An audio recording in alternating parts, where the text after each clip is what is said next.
why the love of money is the root of racism and how the church Listen, can create a new way forward.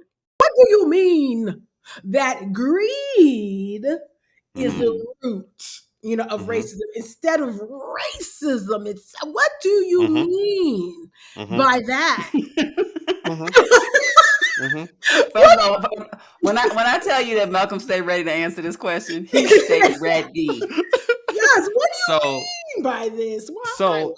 And here's the thing. Like, as people read the book, I also want them to come to recognize that my book is like, it's kind of about race, but it's more about Jesus, and the goal, because what I want to argue is that America's history of race and racism is really just a proxy battle of a cosmic war, and that cosmic war is between God and Mammon for your souls, and I believe that's true because Jesus said it was true. Yes, in Matthew 6:24.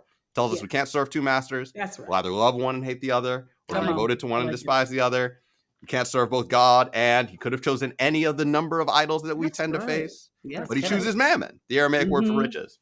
Yeah. And so this whole book, I want to actually be an exercise of, hey, like, let's listen to Jesus when he says stuff, let's believe him, and then like do what he said. But what does it look like for us to build communities that can be beacons of the kingdom of God in the midst of this particular reality? And I think it's impossible to do if we don't reckon with what I think is our primal sin, which is greed. I mean, I would argue that even what happens in the garden is actually a sin of greed. It's the people. It's Adam and Eve reaching out to grab and take something that is not theirs to grab when God has already given them everything that they need and possibly want. It's not even to say, because it's not even to say that the fruit of the tree is bad. God's just saying, I don't want you to take it for yourself.